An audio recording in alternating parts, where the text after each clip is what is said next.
Alright troops, this is Zodiac, and welcome to my Dante Must Die, No Damage, S-Rank playthrough of Devil May Cry 5. Most of this mission is fodder, and you can do what you want, so I'm going to take the time to talk about some more fundamental parts of gameplay. The single most key aspect to optimal Nero play, and something that's going to come heavily into play against the boss of this mission in particular, is charge shots. There's basically no reason not to be holding down shoot the entire time you're playing. It does massive damage and is one of the best style gainers, so you want to have it on hand whenever possible.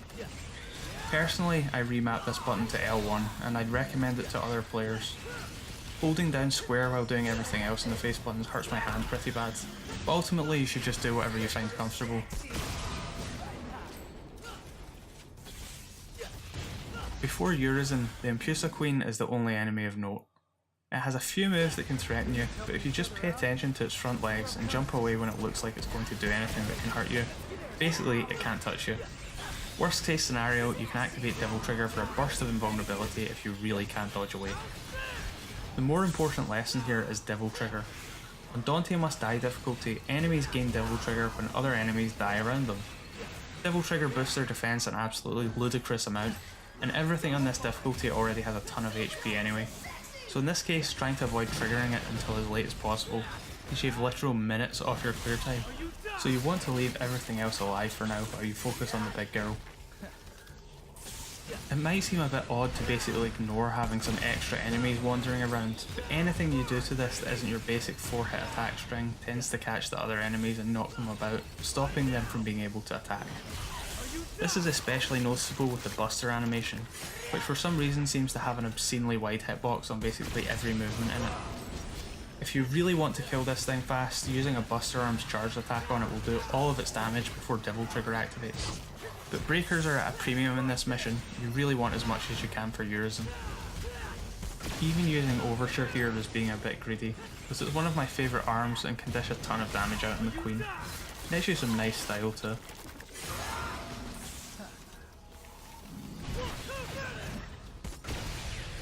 Not fighting these guys will actually result in a higher style score.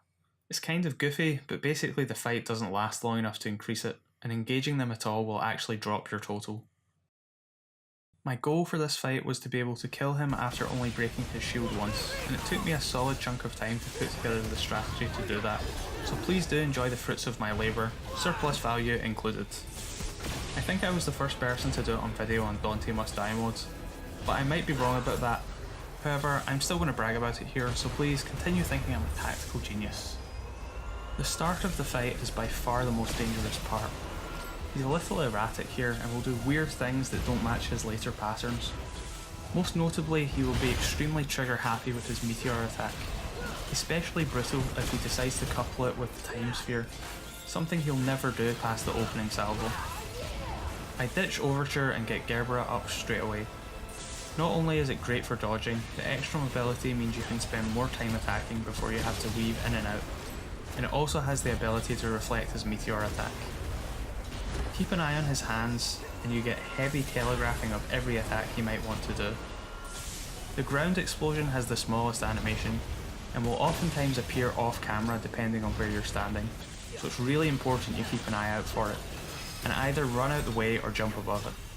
If you choose to jump, make sure you get damn high, because the vertical hitbox on it is really deceptive. Breakers are everything here, and on top of that you'll have to execute well when the pressure's on. So if you choose to copy this, good luck, it's pretty tough. There's nothing wrong with doing it in multiple cycles, but it's Devil May Cry folks, we simply must style. If you don't think you're up to the challenge, my recommendation would be to replace the punchline at the bottom of the mag with Gerbera, and just play out the first phase of the fight again the same way. And he'll be low enough that you can easily finish him off next break. Check the bottom left to run magazine loadout. The order is really important here, and you have just about enough time to do all of these in sequence. Once the shield's down is when it's really on. Couple of rules for this part: level 3 charge shots whenever you can. If you're not using a breaker or showdown, you're attacking, and whenever you're using showdown you need to also be mashing your Devil Bringer button to get extra damage in with Bringer Knuckles. Open with Ragtime and follow up with Showdown as soon as possible, and charge Buster while Showdown is going. Jump to the left side when you use Buster. If you hit the crystal, sometimes it will miss, so stay to the left. As soon as you can, start charging Ragtime and pop Showdown again before your Devil Trigger runs out. Then charge up another Buster. Use this last Ragtime to buy yourself just enough time to get Punchline off. You'll block Busters at this point, but we still need another stun to finish him off. His Devil Trigger kicks in around now, so everything's going to start doing a fraction of the damage, so every second counts. Just seeing what's going on can definitely be tricky at times with all the particle effects flying, so knowing the timings for how long your breakers take to charge can really help, considering that letting go of the button early means your one cycle attempt is finished. Ragtime and Punchline both have the same charge time, and it's roughly 5 regular Nero attacks, while Buster is 3. And that's Urizen. Thanks for watching folks, and I hope you enjoyed this video. I'll be continuing this series for the whole game, so stay tuned, content is coming up. Catch yous later.